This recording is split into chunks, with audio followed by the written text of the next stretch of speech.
प्रजासत्ताक दिनी कंत्राटी कामगारांचे न्याय हक्कासाठी जिल्हाधिकारी बीड यांच्या कार्यालयासमोर लोकशाही मार्गाने धरणे आंदोलन। रोजंदारी मजदूर सेना संघटनेच्या वतीने आज दिनांक रविवार दिनांक 26 जानेवारी 2025 रोजी प्रजासत्ताक दिनाचे औचित्य साधून कंत्राटी कामगारांच्या न्याय हक्कासाठी कामगार नेते भाई गौतम आगळे यांच्या नेतृत्वाखाली जिल्हाधिकारी कार्यालयासमोर लोकशाही मार्गाने धरणे व निदर्शने आंदोलन करण्यात आले। यावेळी त्यांच्या समवेत संघटनेच्या विविध पदाधिकारी, महिला व कामगार उपस्थित होते। यावेळी गौतम आगळे यांनी त्यांची म्हणणेही सांगितले आहे। ऐकूयात त्यांच्याच शब्दात। पण इथं उपोषणात बसलेला जिल्हाधिकारी कार्यालयासमोर सर आज आम्ही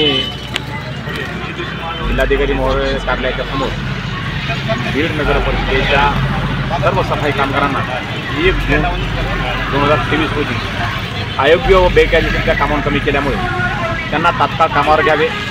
त्याचप्रमाणे बीड जिल्ह्यातील सर्व मुख्याधिकारी, नगर परिषद, नगरपंचायत यांनी शासन परिपत्रकाची काटेकोरपणे अंमलबजावणी करावी, अन्यथा आयुक्त तथा संचालक नगर परिषद प्रशासन संचालनालय मुंबई यांनी एक आदेश काढलेला आहे। त्या आदेशात त्यांनी सांगितलं की जर जिल्ह्यातील मुख्याधिकारी किमान वेतन देत असतील, भविष्य निर्वाह देत नसतील, सोयीसुविधा देत नसतील तर त्याचा तपास करून जर तपासामध्ये ते दोषी आढळले तर त्यांना निलंबित करा, तसा प्रस्ताव आमच्याकडे पाठवा आणि जर दोषी आढळून आहेत आम्ही त्यांना निलंबित करू, असं शासनाचं परिपत्रक आणि निवेदन जिल्हाधिकारी महोदयांचे प्रतिनिधीमधून शिंगटे साहेब यांनी आंदोलनस्थळी भेट देऊन त्यांची सविस्तर चर्चा करून शासन परिपत्रक त्यांना निवेदनासोबत जोडून त्यांना सांगितलं की ज्यावेळेस आम्ही आंदोलन लावलं त्यावेळेस मुख्याधिकारी नगर परिषद बीडचे नीता अंधारे या फक्त पत्र देतात की या ठिकाणी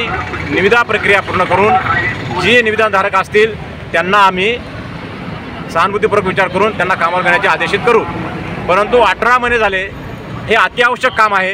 शिंगटे साहेबांना तेच सांगितलं की हे अत्यावश्यक काम आहे, या अत्यावश्यक कामामध्ये शासनाकडून निधी तात्काळ प्राप्त होतो, मग 18 महिने झाले तरी निधी प्राप्त का होत नाही, त्यावेळी आपण जिल्हाधिकारी महोदयचे प्रतिनिधी म्हणून जिल्हाधिकाऱ्यांना सांगा आणि त्यांना निर्देश द्या की तात्काळ निविदा प्रक्रिया करून या लोकांना तात्काळ कामावर घ्यावा, अन्यथा मुंबईला आम्ही आयुक्त कार्यालय या ठिकाणी जोपर्यंत न्याय मिळत नाही तोपर्यंत आम्ही आमरण उपोषण करणार, असा इशारा या ठिकाणी आम्ही जिल्हा अधिकाऱ्याचे प्रतिनिधी माननीय तहसीलदार शिंगटे साहेब यांना दिला आहे।